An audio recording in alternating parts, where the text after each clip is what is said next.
자, 소망에 관한 이유를 묻거든 이라는 제목을 갖고 있습니다. 세상 사람들은 교회 열심히 다니는 성도들에게 묻습니다. 뭐라고 묻는지 그 물음에 대답할 말을 준비하고 살아라. 오늘 말씀을 들어보겠습니다. 오늘 본문에서 말하는 너희 속에 있는 소망은 가장 근본적으로는 구원에 대한 소망입니다. 베드로 전서라는 편지를 처음 받는 성도들은 당시 핍박과 고난 가운데 있었습니다. 그런데 성도들은 낙심하지 않고 믿음을 지키는 모습을 보면서 사람들이 물었습니다. 당신 왜 그렇게 아무런 희망도 없고 고통도 많고 사람들한테 비웃음을 당하는데 왜 그렇게 희망을 잃지 않고 사십니까? 이렇게 물어요. 그때 성도들은 자신들의 소망이 이 세상에 있지 않고 하나님께 있다는 것을 증거해야 했습니다. 베드로전서 전체를 보면은 소망의 내용이 다음과 같습니다. 첫 번째로는 예수 그리스도를 통한 구원의 소망입니다. 베드로전서 1장 3절에 보면은 예수 그리스도를 죽은 자 가운데서 부활하게 하심으로 말미암아 우리를 거듭나게 하신 산 소망이 있게 하시며, 여기서 산 소망은 예수님의 부활로 말미암아 얻은 구원의 소망입니다. 두 번째로는 하늘의 유업에 대한 소망입니다. 우리가 천국에 빈손으로 가죠. 빈손으로 왔다가 빈손으로 간다고 그러는데요, 저와 여러분들은 이 땅에서 어떻게 사냐에 따라서 죽을 때 이 죽어버리는 이 시체로는 손으로는 가지고 갈 수 있는 것이 아무것도 없습니다. 그런데 하늘의 유업으로 우리가 받을 것이 있다는 사실을 믿으시기 바랍니다. 이것이 우리들의 소망입니다. 썩지 않고 더럽지 않고 쇠하지 아니하는 유업이 하늘에 있다고요. 누구를 위해서? 저와 여러분들을 위해서. 우리 성도는 이 땅이 전부가 아니에요. 하나님 나라를 바라보는 데요. 하나님 나라를 바라보는 그런 소망이 있어야 될 줄 믿습니다. 그래서 제가 지난주에 설교 중에 그랬죠. 너희는 먼저 그 나라와 그 일을 구하라. 이 땅에 살아가면서 다른 모든 것도 다 돈도 주세요, 승리도 주세요, 성공도 주세요, 승진도 주세요, 다 기도하지만 먼저 기도할 거 있어요. 뭐예요? 그 나라, 그 나라, 아버지의 나라, 우리가 말하면 천국. 지금 우리는 먼저 예수를 믿으면서 천국이 내 나라고 내가 갈 곳이다 딱 정해놓고 살아란 얘기예요. 할렐루야. 세 번째로 예수님의 재림에 대한 소망입니다. 베드로는 1장 13절에 예수 그리스도께서 나타나실 때 반드시 재림한다고 말씀하십니다. 예수님이 이 땅에 반드시 오시는데 주님이 다시 오셔서 모든 것을 회복하실 것을 기다리는 소망이 있다는 것입니다. 네 번째로는 고난 너머의 영광에 대한 소망입니다. 베드로전서 5장 10절에 이렇게 있어요. 잠깐 고난 당한 너희를 친히 온전하게 하시며 현재의 고난은 끝이 아니라 뭐라고요? 소망이라는 거예요. 이 고난 뒤에 우리에게 주어질 영광의 소망이 있다라고 반드시 분명하게 성경은 기록하고 있습니다. 베드로전서 3장 15절에 소망의 이유를 묻는, 소망의 이유를 우리가 지금 네 번째까지 말씀드렸는데 이것을 하나로 말하면 나는 예수 그리스도로 말미암아 구원을 받았고 장차 하나님 나라와 부활의 영광을 바라보기 때문에 나는 오늘도 소망이 있습니다. 나는 오늘도 힘들지만은 소망이 있습니다. 다 힘들어요. 그런데 한 사람만 힘들지 않고 있어요. 근데 그 사람이 노동도 않고 아무것도 안 하는 사람이 아니에요. 똑같이 수고하고 힘든데 한 사람이 기뻐함이 있다면 그 사람은 나름대로 그 사람 안에 어떤 소망이 있을 것입니다. 저와 여러분들에게 소망에 관한 이유를 묻는다면 여러분들은 뭐라고 대답하시겠습니까? 성도들의 소망은 건강도 돈도 성공도 진짜 첫 번째 목표가 아닙니다. 우리의 소망은 예수 그리스도께서 이루신 구원입니다. 구원, 죽음이 끝이 아니며 하나님 나라가 있으며 하나님이 다시 오신다는 사실, 우리의 소망입니다. 그래서 성도들은 절망적인 속에서도 희망을 잃지 않을 수 있었던 것입니다. 구원받은 사람은 단지 천국 가는 것이 표를 받는 사람이 아니에요. 하나님의 생명을 받은 사람이고 하나님의 성품에 참여하는 사람들이, 하나님의 성품을 가지고 사는 사람들이에요. 그래서 성도의 소망은 단순히 미래의 천국이 아니라 현재 이 땅에도 하나님의 성품을 드러내며 살아가는 삶을 살아야 될 줄 믿습니다. 어느 마을에 두 사람이 태어난 해도 똑같고 뭐 사는 것도 고만고만하게 사는 두 사람이 있었습니다. 한 사람은 늘 교회 다닌다고 말했지만은 한 사람은 이 세상 삶이 그 사람 이렇게 핍박하고 그럴 때 두 사람의 차이가, 한 사람은 화를 내고 내가 손해보지 않으려고 싸우고 이익이 되면 누구보다 앞장서서 일하는 사람이 있었고, 한 사람은 둘 다 똑같이 교회 다녔지만은 한 사람은 다 포기해요. 이익도 포기하고 특별한 믿음을 자랑하지는 않았지만은 늘 정직하고 어려운 이웃을 돕고 억울한 일을 당해도 원망보다도 그냥 기도를 선택했어요. 어느 날 사람들이 그 사람한테 와서 물었어요.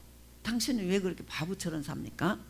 당신은 뭐 때문에 그렇게 당하고도 웃으며 삽니까? 이렇게 물어요. 바로 이것이 오늘 본문의 상황입니다. 베드로는 믿는 사람이 핍박했던 시대에 살고 있었지만은, 그런데 세상 사람들이 그리스도인을 보면서 질문하기 시작했다는 것입니다. 당신은 왜 미워하는 사람이 없습니까? 당신은 왜 원수가 없습니까? 당신은 왜 보복하지 않습니까? 베드로는 말합니다. 너희 속에 있는 소망의 이유를 묻는 자에게 대답할 말을 준비하라. 우리는 하늘의 소망을 두기 때문입니다. 하늘의 유업이 있기 때문입니다. 재림의 약속이 있기 때문입니다. 천국이 있기 때문입니다. 그런데 사람들은 우리의 말을 듣기 전에 먼저 우리의 삶을 봅니다. 먼저 우리의 삶을 봐요. 이 사람이 아까 첫 번째 사람처럼 불평불만으로 사는지, 이 사람이 기쁨으로 사는지 먼저 사람의 삶을 봅니다. 베드로전서 1장 4절에는 신의 성품에 참여하는 자가 되랴 이렇게 말합니다. 신의 성품은 그리스도를 주인으로 모실 때 시작됩니다. 신앙은 교회에 다니는 것이 아니고 신앙은 예수님을 내 삶의 주인으로 모시는 거예요. 그것이 바로 신앙생활입니다. 많은 사람들이 예수님을 구원자로 믿지만은 주인으로 모시지는 않습니다.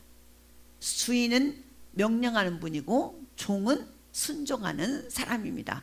여러분들이 예수님을 주님, 하나님을 주님이라고 한다면 하나님은 명령하는 분이고 저와 여러분들은 순종하는 사람들입니다. 예수님이 주인이 되시면 우리의 생각이 바뀌어요. 말이 바뀌어요. 행동이 바뀝니다. 하나님은 우리를 단순히 종교인으로 부르신 것이 아니에요. 하나님의 성품을 담는 사람으로 부르셨습니다. 할렐루야. 하나님이 우리를 만드셨기 때문에, 형상과 모양으로 지었기 때문에. 그런데 세상에서 하나님을 모르고 사는 동안에는 세상 사람들과 똑같이 살았어요. 싸우고 이기려고 하고 승리하려고 하고. 그런데 하나님의 성품은 하나님을 아는 순간 우리가 회복된다는 사실을 믿으시기 바랍니다. 말씀을 보면 이 말씀이 우리 아버지의 나가 나한테 말씀하신 유언이구나 생각하면 어때요? 잘 듣고 그대로 살아가려고 노력하겠죠. 예수님을 주인으로 모실 때 우리는 점점 하나님의 성품을 닮아갑니다. 하나님의 성품은 우리 삶에서 나타나는데요, 사람들은 설교보다도 삶을 먼저 봅니다. 사람들은 그 사람의 어떤 갖고 있는 것보다도 그 사람의 행동을 먼저 봅니다. 베드로전서 전체 주제가 이것입니다. 삶으로 복음을 보여라. 하나님의 성품은 무엇입니까? 첫 번째로 사랑입니다. 두 번째 거룩입니다. 세 번째 온유입니다.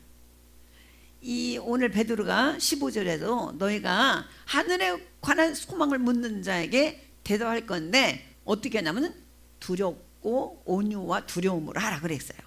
온유는 약한 것이 아닙니다. 힘이 있지만은 하나님의 말씀에 길들여져 가지고 절제하는 것입니다. 온유라는 것이 뭐 부드럽고 한없이 부드러운 것이 아니에요. 사자가 맹수잖아요. 근데 사자를 길들인 주인의 말에 잘 듣습니다. 이게 온유입니다.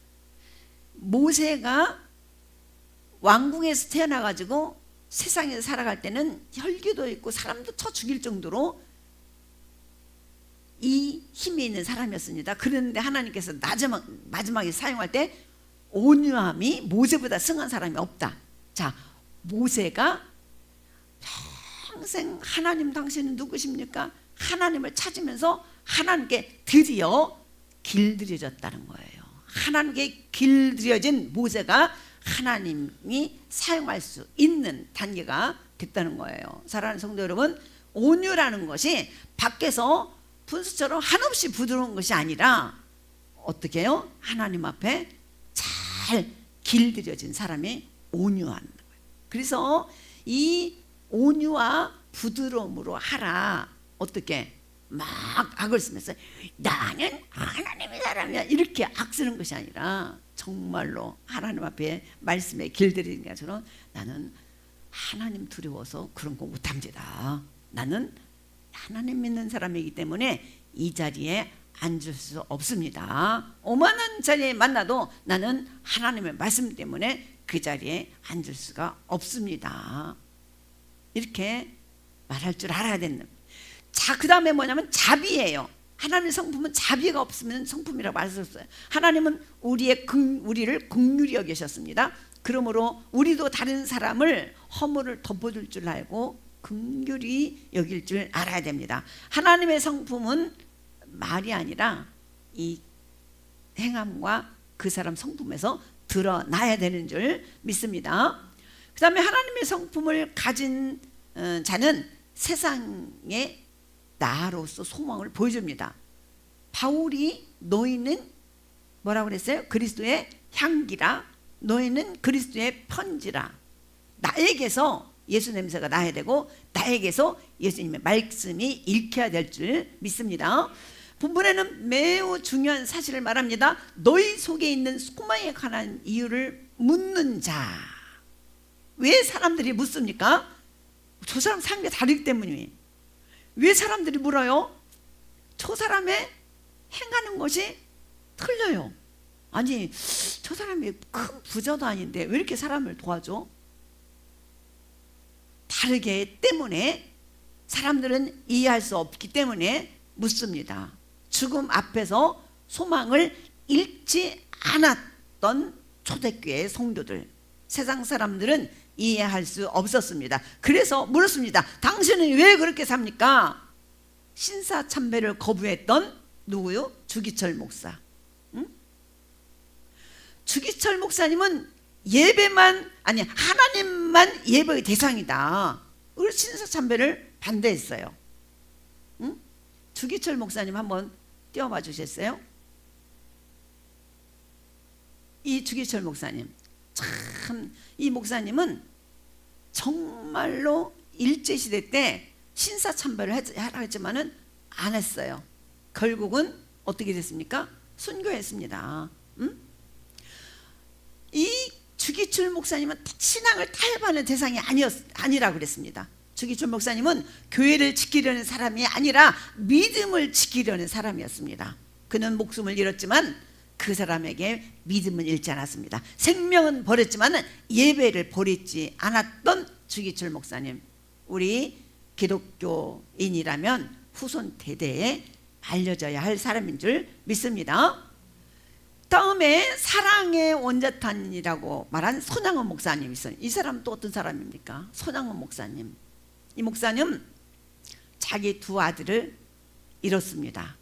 그리고 자기 아들을 죽인 자를 어떻게 입양해서 살았습니다. 왜 저 사람은 저러지? 왜 저 사람은 원망보다 사랑이 먼저지? 왜 저 사람은 자기 아들을 죽인 자를 미워하지 않지? 라는 질문이 우리를 보면서 나와야 됩니다. 그때 우리는 말할 수 있습니다. 내 안에 예수님이 계시기 때문입니다. 할렐루야. 여러분 안에 예수님이 계시기 때문에 한문에도 이런 말이 있습니다. 측은심이란 말도 있죠. 참아하지 못하는 마음, 참아하지 못하는 마음. 우리 말 많이 쓰죠. 참아 이런 말까지는 못했는데, 참아하지 못하는 마음이 있어요. 참아하지 못하는 마음. 예수 그리스도가 우리 마음에 있다면요, 독하게 말 못합니다. 그 사람이 아무리 죄를 졌어도 예수님은 뭐라고 그랬냐면 죄 없는 자가 먼저 돌로 치라 그랬어요. 여러분, 나는 죄 하나도 없습니까? 없습니다. 이렇게 말할 수 있습니까? 그렇다면은 하나님을 여러분들이 거짓말쟁이로 만든다. 하나님 분명히 말씀하셨습니다. 우리의 마음이 저 사람 죄 있는지 뻔히 압니다. 그렇지만 차마 저 사람을 저주 못합니다. 왜? 내 안에 계신 예수님이 저 사람을 긍휼히 자비의 마음으로 바라보기 때문입니다. 저 사람을 그러면 나는 어떻게 저 사람을 어떻게 구원시켜야 되냐? 어떻게 예수를 알게 할까? 이 독한 마음에는 예수가 들어가면은 그 사람 마음을 어떻게 하냐면 부드럽게, 에스겔서 3번 말씀하십니다. 강한 마음을 부드럽게 하신다고 그렇게 말씀하셨어요. 우리가 이때에 예수님을 만나고 예수님이 내 안에 들어오면 내 안에 어떻게 된다고요? 부드러우게 된다고요. 마음이 부드러워진다는 거예요. 신의 성품을 가장 완전하게 보여주신 분은 바로 예수님입니다. 배신당하셨지만 사랑하셨습니다. 모욕당하셨지만 축복하셨습니다. 십자가에서 죽으시면서도 아버지 저들을 용서하여 주시옵소서라고 기도했습니다. 예수님은 하나님의 성품이 인간의 모습으로 나타난 분입니다. 우리는 예수님을 바라볼 때 신의 성품을 배워야 될 줄 믿습니다. 성령께서 우리 안에 역사하실 때에 우리는 조금씩 예수를 닮아가야 된다는 사실을 잊지 마시기 바랍니다.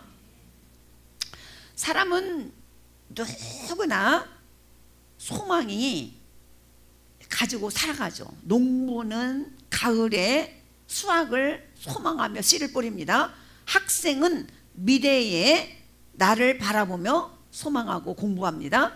환자들은 건강을 소망하면서 치료를 열심히 받습니다. 그러나 세상의 소망은 흔들릴 수도 있어요. 건강도 재물도 사람도 다 떠날 수 있어요. 그러나 세상의 소망은 환경처럼 떠나고 변하지만은 성도들의 소망은 다릅니다.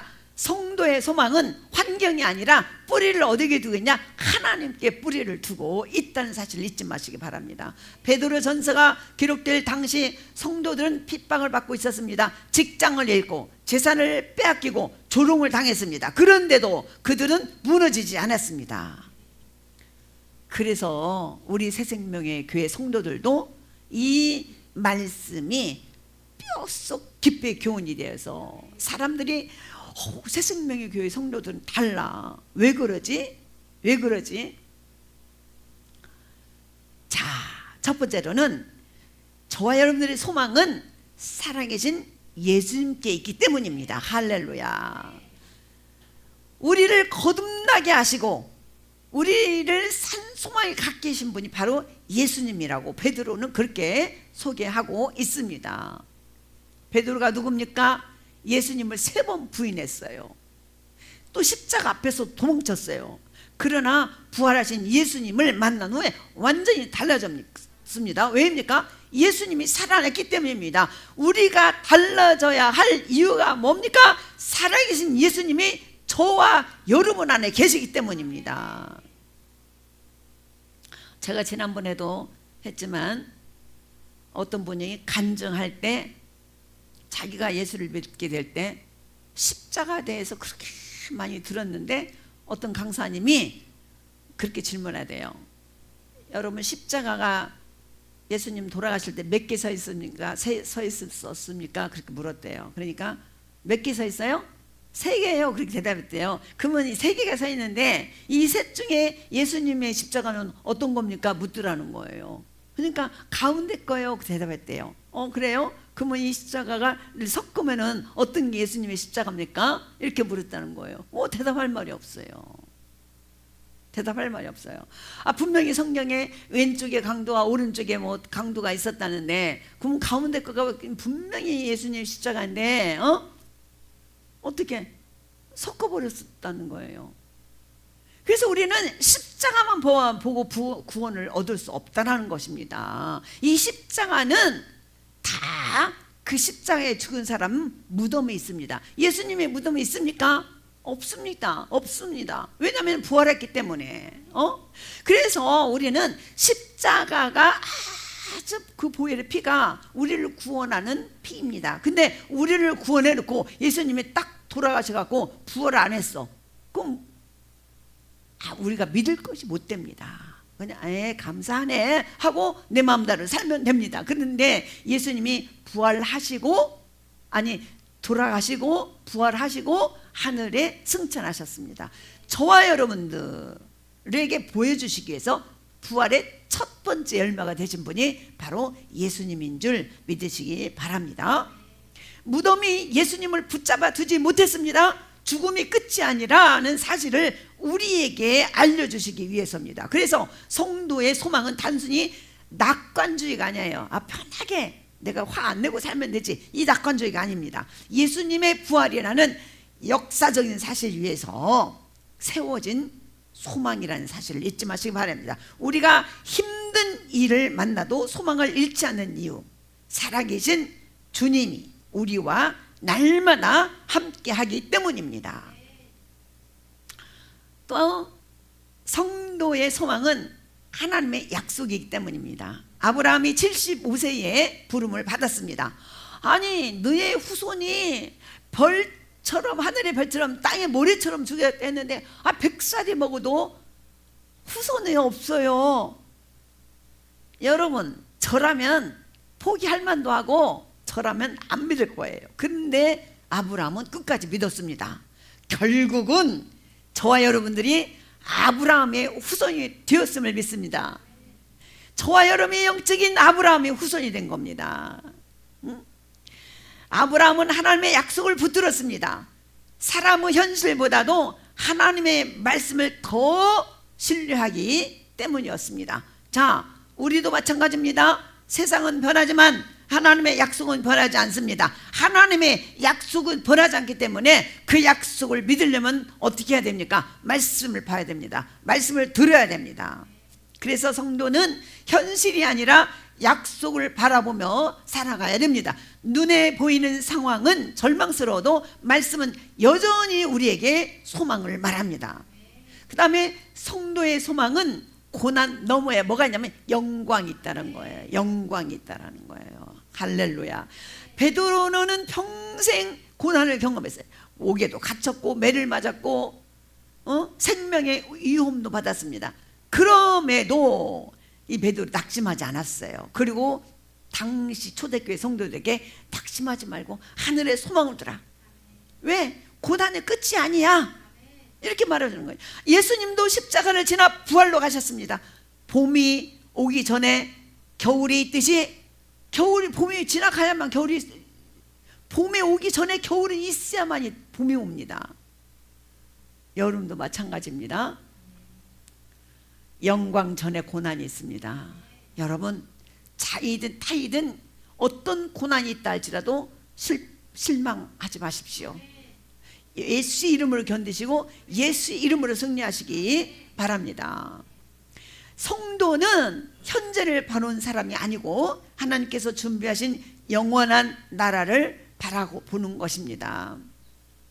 너희는 먼저 그 나라와 그 일을 구하라 해서 너희는 먼저 구한 것이 천국이었다면은 이 세상은 힘들지 않습니다. 이 땅에서 내가 어떻게 된들 나에게 지금 뭐가 있어요? 천국이 있는데 이 땅에서 어쨌든 내가 일단 부활하는데 고난은 잠시지만 하나님의 영광은 영원하다고 했습니다. 우리의 영원하신 기업이 바로 천국인 줄 믿습니다. 그 다음에 성도의 소망은 하나님 나라이기 때문입니다. 할렐루야. 초대교회 성도들은 이 땅을 영원한 본향으로 생각하지 않았어요. 그들은 자신들을 뭐라고 불렀냐면 나그네라고 불렀어요. 저와 여러분들도 나그네입니다. 잠시 머물다 가는 나그네예요. 그냥 텐트 치고 어디 잠깐 놀러 갔다 오는 것, 영혼에 비하면 잠깐 그런 거예요. 잠깐 놀러 갔다 오는데 텐트가 명품일 필요가 있어요? 텐트가 뭐 좋을 필요가 있습니까? 왜? 집에 돌아가면은 내 영원한 집이 있는데 이 땅에서 우리가 어떻게 산들 실망하지 마시고 하나님 나라와 그 유업, 하나님께서 나를 위해 준비한 그 상급을 바라보며 살아가는 저와 여러분이 되실 간절히 주님의 이름으로 축원드립니다. 우리가 여행을 가면 불편한 숙소 때문에 인생이 끝난 것처럼 생각하는데 그렇게 생각하지 마십시오. 곧 집으로 돌아가게 되고 곧 집으로 돌아가면 편안한 안식처가 있다는 사실을 우리는 다 알고 있습니다. 우리 성도도 마찬가지예요. 우리의 진정한 시민권은 어디에 있습니까? 하늘에 있습니다. 이 땅을 지나가는 이 땅은 지금 저와 여러분이 살고 있는 이 고통과 고난은 지나가는 길이에요. 지나가는 길목에서 지나가면 끝나지. 응? 우리에게는 하나님께서 예비하신 영원한 나라가 있습니다. 그곳에는 병도 없습니다. 그곳에는 눈물도 없습니다. 죽음이 없는 나라입니다. 이 소망이 있기 때문에 우리는 오늘도 견딜 수가 있습니다. 그러므로 우리 삶의 소망의 증거가 되어야 됩니다. 우리 삶이 소망의 증거가 되어야 합니다. 본문은 말합니다. 소망에 관한 이유를 묻는 자에게. 여기서 중요한 것은 먼저 물었다는 거예요. 물었다는 거. 왜 물었을까요? 왜 물었을까요? 성도들의 삶이 달랐기 때문입니다. 원망할 상황인데도 감사했기 때문에, 미워할 상황인데도 사랑했기 때문에, 절망할 상황인데도 기도했기 때문에. 세상은 말보다 삶을 봅니다. 우리가 소망을 말하기 전에 소망이 있는 삶을 살아야 될 줄 믿습니다. 아멘. 가정에서나 교회에서나 직장에서나 우리의 태도와 말과 행동이 우리 예수님 닮은 사람으로 보여져야 될 줄 믿습니다. 당신은 왜 그렇게 평안합니까? 물을 때 뭐라고 대답하시겠습니까? 내 안에 예수님이 계시기 때문입니다. 당신은 왜 그렇게 감사합니까? 내 안에 예수님이 계시기 때문입니다. 당신은 왜 그렇게 포기하지 않습니까? 내 안에 우리 주님이 계시기 때문에. 그때 우리는 말할 수 있습니다. 내 소망은 예수 그리스도에게 있습니다. 할렐루야. 사랑하는 성도 여러분, 세상은 점점 불안해지고 있죠. 경제도, 건강도, 사람도, 미래도 우리에게는 다 완전한 소망일 수가 없습니다. 그러나 예수님은 변치 않으십니다. 부활하신 주님은 우리의 소망이십니다. 하나님이 우리의 약속이고 약속하셨고 우리의 소망인 줄 믿습니다. 그러므로 어떤 상황 속에서도 믿음을 잃지 마십시오. 믿음을 잃지 마십시오. 주기철 목사님처럼 그 믿음을 잃지 마시기 바랍니다. 신앙을 지키시기 바랍니다. 주기철 목사님이 뭐라고 그랬다고 그랬어요? 이 우리들한테 경배받고 숭배받을 이는 딱 한 분, 하나님이시라고 그랬어요. 여러분들도 세상에 어떤 멋진 장승이 세워졌고 멋진 불상이 세워졌다 할지라도 거기에 눈길 줄 필요도 없어요. 거기 가서 만지면서 뭐 절할 겁니까?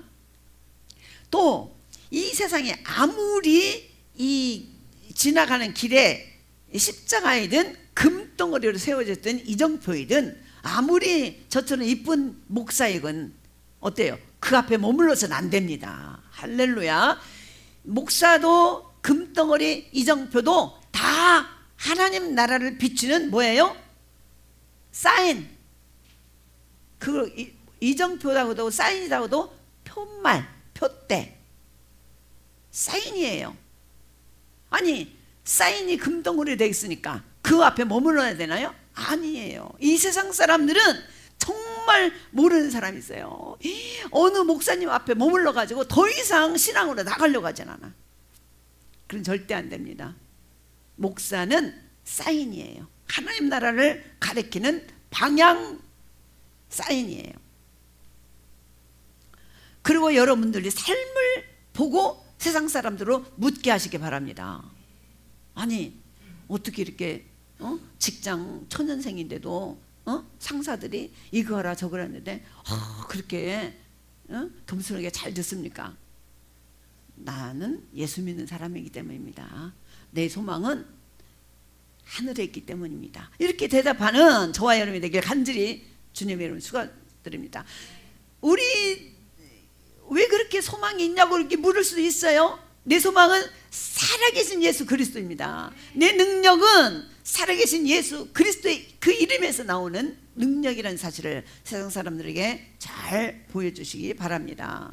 우리 주님 안에서 산소망하러 살아가는 저와 여러분들 때문에 세상 사람들이 질문하게 하고 여러분들 입술로 예수 그리스도를 고백하는 안디옥 교회에서 그리스도인이라는 이 지칭이 처음으로 나왔는데 전주 시내에서 우리 새생명의 교회에서 처음으로 어떤 말이 나와야 좋을까요?